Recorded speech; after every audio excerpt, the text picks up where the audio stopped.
It is the new must-have item for many school-age children. Nothing to do with fashion. Many are actually mandated to have a cell phone pouch. Not all districts are using them, but many are going with either that lock pouch or Velcro pouch.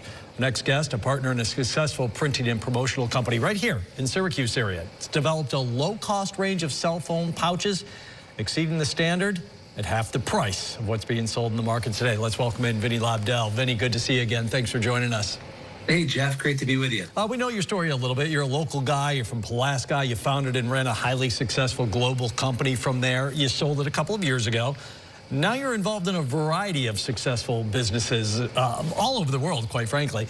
Why get involved with this company here selling cell phone pouches to schools? How'd that all come together? Yeah, funny story. PPS is a company that served Healthway through the pandemic and for many years and did such a great job. And so part of my investment premise is how do I work with companies that I feel add tremendous value to the community and also give back. And PPS was one of those companies. And so we saw a huge need. We saw that schools were paying a tremendous amount of money for pouches that we thought were very overpriced.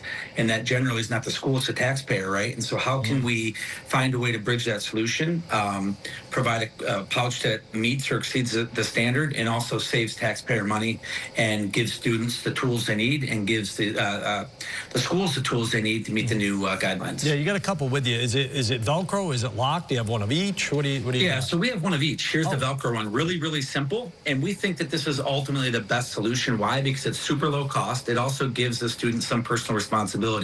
And again, these, as you can see, are something that will likely be lost, thrown away.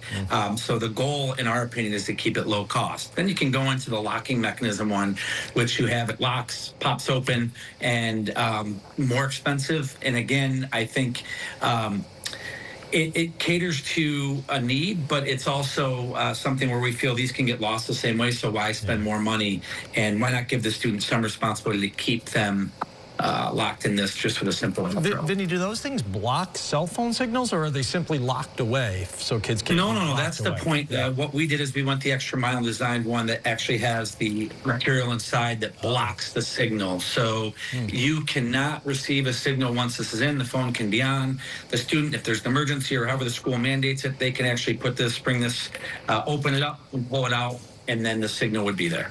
Why, you talked a little bit about price there. How are you able to, and why sell them at such a lower price than a lot of the models that are in the marketplace and some school districts are paying right now?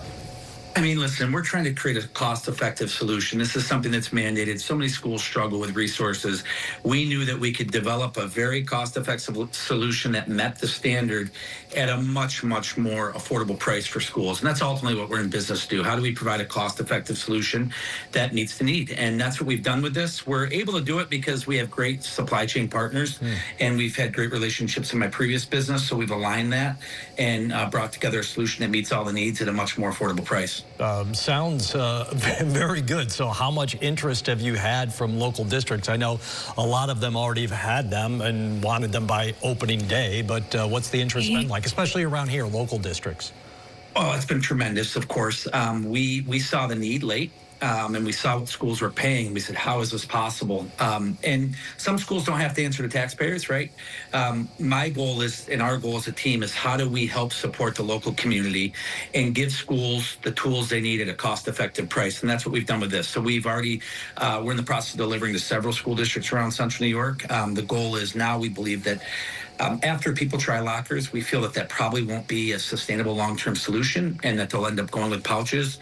And our goal is just to be a resource and, most importantly, give them the ability to use the state aid money that's coming in and not the actual money from their budgets. Right. And our goal is to work with every school, every superintendent to say, hey, guys, you've got a certain amount of aid. We'll find a way to make these fit within that budget so that you don't have to use the school budget money. Quick last one. Can you name a couple of them around here? Are you able to do that, or is that some? Yeah, we're working with Central Square. Okay. We're working with Chittenango, Homer. We're with several different schools, but there's 3 right there, yeah. All right, sounds good. Vinny, thanks for checking in. Really appreciate it. Talk to you soon. Awesome, Jeff. Thank you so much.